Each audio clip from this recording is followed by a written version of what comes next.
పశ్చిమ గోదావరి జిల్లా ఉండి మండలానికి చెందిన టీడీపీ నాయకులు ఉండి ఎమ్మెల్యే కనుమూరు రఘురామకృష్ణరాజు గారిపై అనుచిత వ్యాఖ్యలు చేస్తున్న బుడ్డీరాజుపై చర్యలు తీసుకోవాలని ఆకివీడు మండల తెలుగుదేశం పార్టీ కార్యాలయంలో జరిగిన పత్రికా సమావేశంలో కోరారు. ఎమ్మెల్యేపై ఇష్టం వచ్చినట్లు మాట్లాడితే తెలుగుదేశం పార్టీ కుటుంబ సభ్యులు ఎవరూ చూస్తూ ఊరుకోరని అన్నారు. ఈ కార్యక్రమంలో ఆకివీడు తెలుగుదేశం పార్టీ నాయకులు మోడుపల్లి రామవరప్రసాద్, మండల అధ్యక్షులు కోపల్లి సాయిబాబు, పట్టణ అధ్యక్షులు గంధం ఉమా సత్యనారాయణ, క్లస్టర్ ఇన్ఛార్జి గొంట్ల గణపతి, జనసేన ఆకివీడు మండల అధ్యక్షుడు అల్లాడి బాలాజీ, ప్రధాన కార్యదర్శి నరహరిశెట్టి బావి తదితర కూటమి నాయకులు పాల్గొన్నారు. బుడ్డీరాజు గారు అనే పుత్తూరు వెంకటేశ్వరరాజు గారు నిన్న ఆంధ్రుల ఆరాధ్య దైవం నందమూరి తారక రామారావు గారి విగ్రహం పక్కన పెట్టుకుని నీ ఇష్టం వచ్చినట్టుగా మాట్లాడటం అనేది అసందర్భ ప్రాలాపన చేయటం అనేది చాలా దుర్మార్గం. అసలు నిజమైన సిసలైన తెలుగుదేశం కార్యకర్త ఎవడో కూడా మీలాగా రోడ్డెక్కి మాట్లాడటం, క్రమశిక్షణ కలిగిన కార్యకర్తలు, తెలుగుదేశం పార్టీ కార్యకర్తలు ఎన్ని బాధలున్నా ఎన్ని ఇబ్బందులున్నా వారి రాష్ట్ర పార్టీలో కానీ జిల్లా పార్టీలో కానీ చెప్పుకుని సమస్యను పరిష్కరించుకుంటారు తప్పించి నీకులాగా రోడ్డెక్కి ఇష్టం వచ్చినట్టు ఎంత మాట పడితే అంత మాట మాట్లాడటానికి అటువంటి సంస్కృతి ఈ తెలుగుదేశం పార్టీలో లేదు. అయినా నువ్వేదో పుట్టినప్పటి నుంచి తెలుగుదేశం పార్టీలో ఉన్నట్టుగా నువ్వు మాట్లాడుతున్నావు. ఈ పార్టీలో నువ్వు కలిదిండి అబ్బాయిరాజు గారు అంటే ఉండి నియోజకవర్గానికి ఒక ఐకాన్ లాంటి వ్యక్తి. అటువంటి వ్యక్తి దగ్గర ఉంటూ మరి ఆ రోజు ఆయన్ని తిడుతూ సర్రాజు గారి పంచన చేరి మరి నువ్వు ఆయన గురించి మాట్లాడిన మాటలు మేము ఇంకా మర్చిపోలేదు. అయినా నువ్వు ఎవరి వెనకాల తిడితే వాళ్ళని తిడతాం అనేది నీకు అదేదో సినిమాలో రావు గోపాలరావు తిట్టినట్టుగా నేను ఎవరి డబ్బులతో తాగానో అన్నీ తిడతాను అన్నట్టుగా నువ్వు ప్రత్యేకించి ఎవరు కూడా అయితే తిరుగుతావో వాళ్ళని తిడతాం అనేది నీ యొక్క చరిత్రలో గతం నుంచి వస్తున్నదే. అబ్బాయిరాజు గారు కూడా ఉన్నావు, అబ్బాయిరాజు గారిని తిట్టావు. సర్రాజు గారి దగ్గరికి వెళ్ళావు, సర్రాజు గారిని తిట్టావు. మళ్ళా శివగారి దగ్గరికి వచ్చావు, శివగారిని తిట్టావు.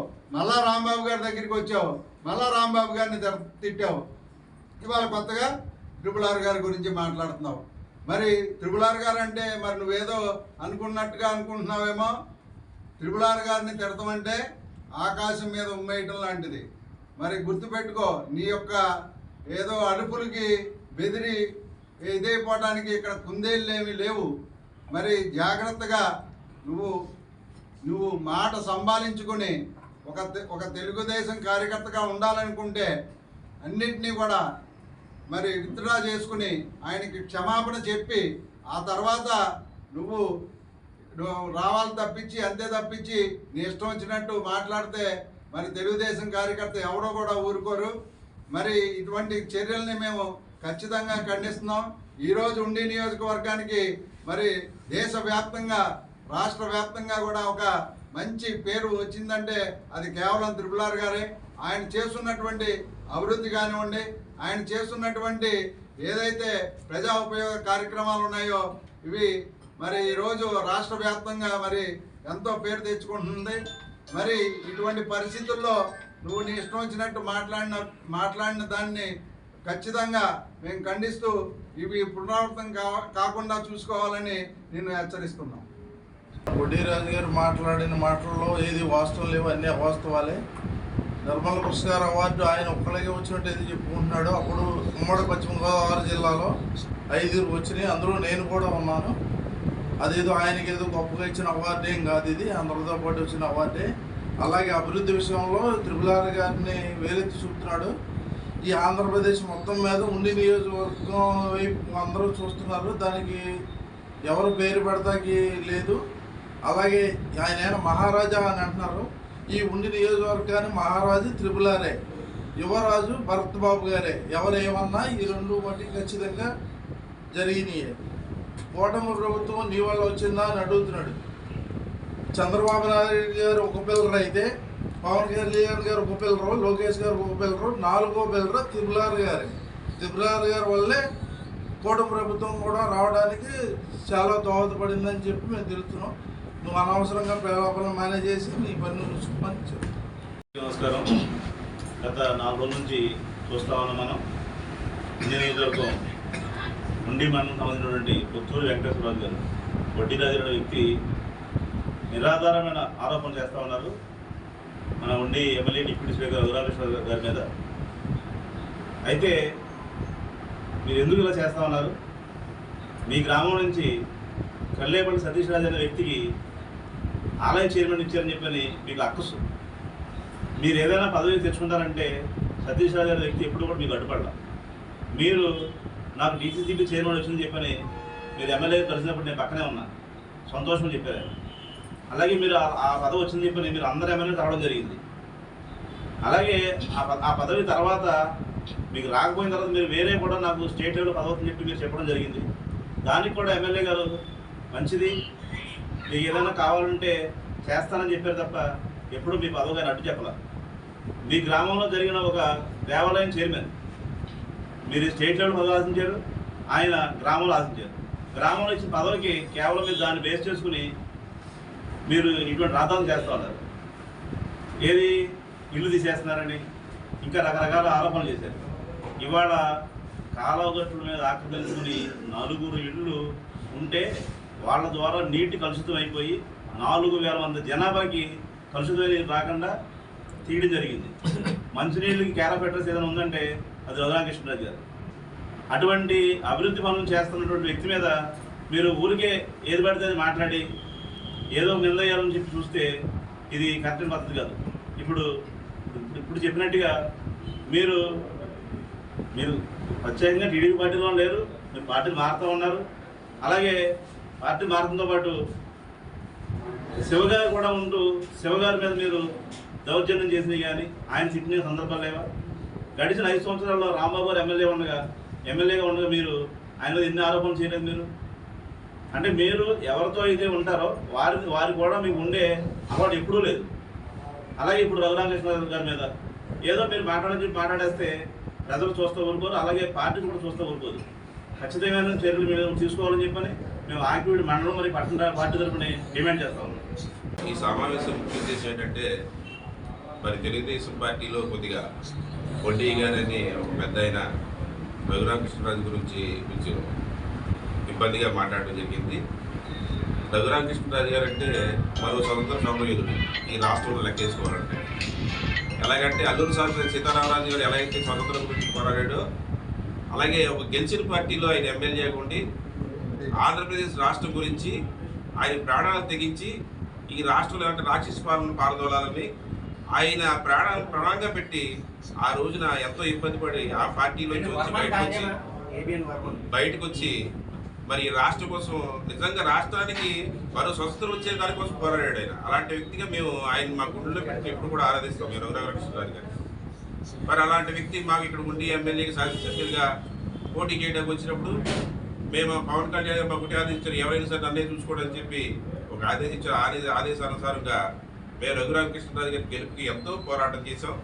అలాగే ఈ రాష్ట్రంలో స్వతంత్రం వచ్చినట్టుగా ఉమ్మడి కూటమి అభ్యర్థులందరూ గెలిపించుకుని ఇవాళ రాష్ట్ర పరిపాలన ఉమ్మడి కూటమితో చేసుకుంటున్నాం మనం. అలాంటి రఘురామకృష్ణరాజు గారి పరిపాలనలో తెలుగుదేశంలో మాకు ఆకివీడు మండలంలో ప్రసాద్ గారి ఆధ్వర్యంలో మాకు వచ్చిన పదవులు జనసేనకి మమ్మల్ని చాలా దగ్గరికి తీసుకుని ప్రేమించి మాకు అన్ని పదవులు అప్పచెప్పారు. ఏది గుడి చైర్మన్లు కానీ అలాగే ఏఎంసీ డైరెక్టర్స్ కానీ అలాగే రూరల్ బ్యాంక్ చైర్మన్ గారు కానీ ఇలాగే ఎన్నో పదవులు మాకు ఇచ్చి మమ్మల్ని చాలా గౌరవించారు.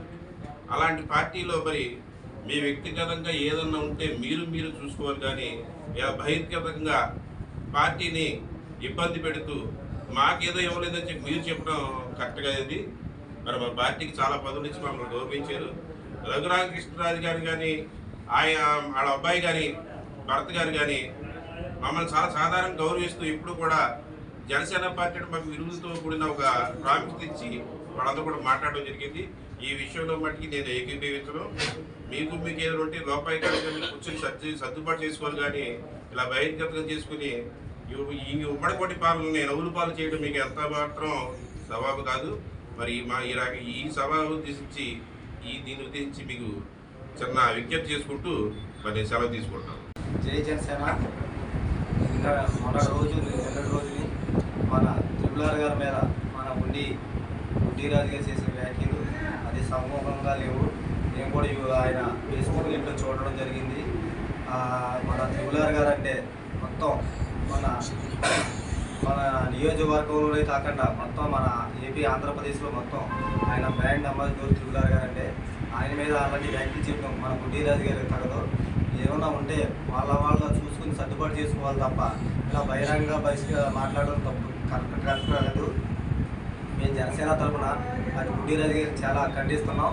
మాకు జనసేన పార్టీ మాకు ఆయన అన్ని పదవుల్లోని మన ఆకివీడు మండలంలోని మన ముడిపల్లి ప్రసాద్ గారి ఆధ్వర్యంలో మేము ఏదడిగినా ఆయన 3 వస్తుంది ఒకటి ఎక్స్ట్రా అడిగితే అది కూడా ఇచ్చేవారు. అలాగే ఎమ్మెల్యే గారు కూడా దానికి అంగీకరించి సరే మీరు సర్దుబాటు చేసుకోమని చెప్పేవారు. అలాగే భరతబాబు గారు కూడా ఏమన్నా ఉంటే ఆయన కూడా మా జనసేన పార్టీకి బాగా సహకరిస్తున్నారు. దీన్ని ఏదైనా ఉంటే మీ లోకల్ జ్ఞానంగా మీరు చేసుకోవాలి తప్ప ఇలాగ జనసేన పార్టీ వాళ్ళకి చేయట్లేదంటే ఆయన కరెక్ట్ కాదు. ఇవన్నీ మేము జనసేన పార్టీ తరఫున మండల అధ్యక్షుడు గారిని ఖండిస్తున్నాను.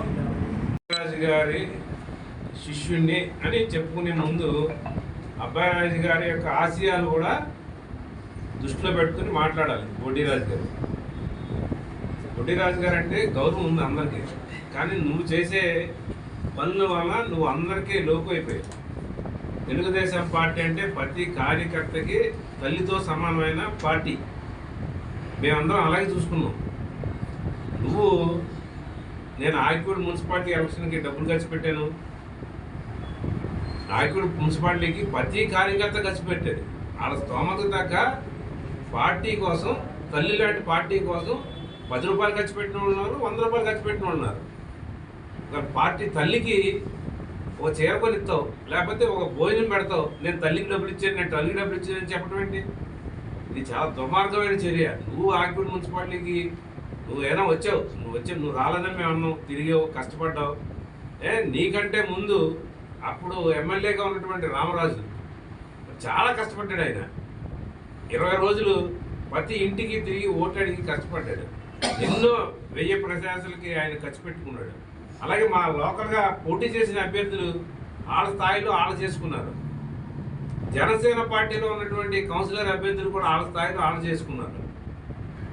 నేను ఆకివీడు మున్సిపాలిటీకి ఖర్చు పెట్టానని చెప్పి మీడియాలో చెప్పడం చాలా దౌర్భాగ్యం. తల్లికి అన్నం పెట్టి నీకు అన్నం పెట్టానంటే ఎలా ఉంటుందో నువ్వు మాటలు అలా ఉన్నాయి. తెలుగుదేశం పార్టీ అబ్బాయిరాజు గారు నేర్పింది ఏంటి? మనకి పార్టీని తల్లిలా చూసుకోమన్నారు. నువ్వు తల్లిలా చూసుకుంటలేదు, నువ్వు సవతి తల్లిలా మాట్లాడుతున్నావు. నువ్వు తర్వాత అబ్బాయిరాజు గారు ఇంకో విషయం చెప్పేవాడు, ఎప్పుడు కూడా అధికారులను గౌరవించి పని చేయించుకోవాలి తప్ప అధికారులని దూషించకూడదని చెప్పారు. వాళ్ళు జిల్లా కలెక్టర్ గారిని విమర్శించేస్తున్నావు, జిల్లా ఎస్పీ గారిని విమర్శించేస్తున్నావు, డిఎస్పీ గారిని విమర్శిస్తున్నావు. ఇది ఎంతవరకు సమంజసం నీకు? జిల్లా కలెక్టర్ గారు మన జిల్లాకు వచ్చిన తర్వాత ఎప్పుడు లేని సీసీ రోడ్లు మన ఎమ్మెల్యే గారు ఒక్క మాట చెప్తే ఆవిడ దగ్గరుండి ఆ ఫైల్ మూవ్ చేయించి మనకి అన్ని మండలాల కంటే, అన్ని నియోజకవర్గాలలో చేయించిన పనుల కంటే మనకి కొంత గొప్ప మన యొక్క అభిమానంతో మనం చేస్తుంది ఆవిడ. అటువంటి ఆవిడ్ని నువ్వు ఇవాళ ఆవిడ కులాలకి చూసుకోదు, మతాలు చూసుకోదు, పార్టీలు చూసుకోకుండా ఆవిడ ఈ జిల్లాను అభివృద్ధి చేయడానికి కంకణం కట్టుకుని పనిచేస్తుంది మహాతల్లి. అలాంటి అమ్మను కూడా నువ్వు కలెక్టర్ గారిని కూడా నువ్వు విమర్శించావు.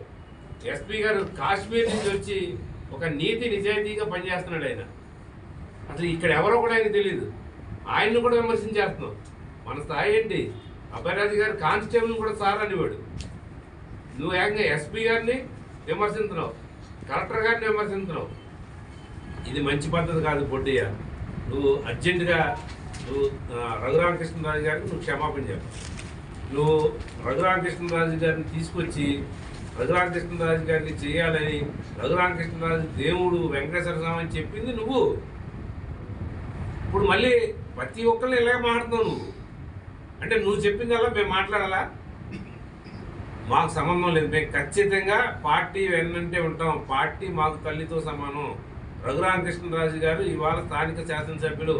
ఆయన ఏది చెప్తే మాకు అది వేదం. నీ తప్పులు తెలుసుకోవాలి తప్ప నువ్వు కూడా వయసులో 60 సంవత్సరాలు దాటిపోయి నీకు నాకు కూడా మనం ఇంకా ఇలాంటి రాజకీయాలు చేస్తే మనల్ని అందరూ అసహించుకుంటారు. మనల్ని ఇవాళ చిన్న వయసులో చిన్నోడైనా భరత్ను చూసి నేర్చుకో. అన్ని పార్టీలని సమన్వయం ఎలా చేస్తున్నాడో చూసుకో. వయసులో చిన్నోడు, మనందరికంటే చాలా చిన్నోడు వయసులో. ఇవాళ గ్రామ కమిటీల ఎలక్షన్ కానించి, మండల కమిటీల ఎలక్షన్ కానించి ఎలా మాట్లాడుకుంటూ వచ్చాడు ఆయన. అన్ని గ్రామాలని, దేవస్థానం చైర్మన్లు ఎటువంటి వాళ్ళు ఎంపిక చేశాడు ఆయన. అలాగే నీటి సంఘాలను ఎటువంటి వాళ్ళు ఎంపిక చేశాడు ఆయన. మనం అపవాదేసి ముందు మన పరిస్థితి ఏంటి, మనం ఏంటి అది చూసుకో. ఇంకొకసారి ఇలాంటి రిపీట్ అవ్వకూడదు. నువ్వంటే మాకందరికి సోదరభావం ఉంది, కానీ అది నువ్వు చెడగొట్టేసుకుంటున్నావు. రోజు రోజుకి దిగజారిపోయి మాట్లాడుతున్నావు. ఇవాళ అధికారుల మట్టికి చాలా అసహ్యంగా మాట్లాడుతున్నారు నీ గురించి. కలెక్టర్ గారిని నువ్వు ఆ మాట అనేటప్పటికి ఇక డెవలప్మెంట్ ఎవరు చేస్తారు? మనకి అధికారులు చేయరు. నువ్వు నీ దెబ్బకి ఎలా ఉందంటే నువ్వు ఒక ఘాటిని కట్టేస్తున్నావు ఉండి నియోజకవర్గాన్ని. ఇలాంటి దుర్మార్గమైన చర్యలు మానుకుని తక్షణం రఘురామకృష్ణరాజు గారికి, వాళ్ళ కుటుంబానికి. ఇంకో విషయం ఏంటంటే నాకు రఘురామకృష్ణరాజు గారు భార్య అంటే నాకు తల్లితో సమానం అన్నాం. ఇప్పుడు ఇవాళ వాళ్ళ కుటుంబాన్ని అనరాని మాట్లాడుతున్నాము. తొళ్ళగొట్టుకుంటామేంటి? ఈ పార్టీ అనుకున్నా ఏమనుకున్నావు? తొళ్ళగొడతామేంటి అంటున్నాను. నిన్ను ఎవరో రెచ్చగొడుతున్నావు. నీ వెనకాల కొన్ని శక్తులు ఉన్నాయి. ఆ శక్తుల వల్ల నువ్వు ఇబ్బంది పడిపోతావు. చాలా భవిష్యత్తులో నీకు రాజకీయంగా ఇబ్బందులు ఎదుర్కోవాల్సి వస్తుంది. అలాంటి శక్తుల మాటలు నువ్వు నమ్మకుండా డైరెక్ట్గా రఘురామకృష్ణరాజు గారికి వెళ్ళి క్షమాపణ చెప్పు. ఇంకా నీకు వేరే ఆల్టర్నేటివ్ లేదు. మేమందరం కూడా నిన్ను గౌరవిస్తాం, మంచిగా చెప్పి ఉంటాం నీతో. అంతేగాని నువ్వు పార్టీకి వెన్నుపోటు పడిసే మాటలు మాట్లాడుతూ ఊరుకోవు. నువ్వు మాకు ఖచ్చితంగా తెలుగుదేశం పార్టీకి ఆ రోజు మున్సిపల్ ఎలక్షన్లో రామరాజు 100% ఇక్కడ మాకు కష్టపడ్డాడు. అన్ని రకాలుగా కూడా ఆదుకున్నాడు ఆయన. నీకు మళ్ళీ డబ్బులు ఖర్చు పెట్టానని ఆయన ఏం చెప్పుకోడు, లేకపోతే మేము అది చేసాం ఇది చేసామని ఆయన చెప్పుకోరు. అసలు ఒక స్థాయి రాజకీయ నాయకుడు ఎవరు? అసలు ఒక కౌన్సిలర్ వచ్చి అతని స్థాయికి తగ్గ మించిపోయి అతను చేసుకున్నాడు. ఆ రోజుల్లో ప్రతిపక్షంలో ఉండగా కూడా అన్ని అసలు నువ్వు ఒక్కడే చేసినట్టు ఆకివీడు మున్సిపాలిటీని అసలు కౌన్సిలర్లు అందరూ పోటీ చేసిన వాళ్ళందరూ ఏమైపోయారు పాపం. అది తప్పు. కోటిరాజు గారు, ఇది లాస్ట్ అండ్ ఫైనల్గా చెప్తున్నావు. నువ్వు బండి మార్చుకో, లేకపోతే నువ్వు చాలా ఇబ్బందులు ఎదుర్కొంటావు రాజకీయంగా. నీకు ఆఖరి ఛాన్స్ ఇది. నువ్వు వెళ్ళి డైరెక్ట్గా వెళ్ళి ఆయన కాళ్ళు పడిపో. నీకు అసలు రెండో మార్గం లేదు.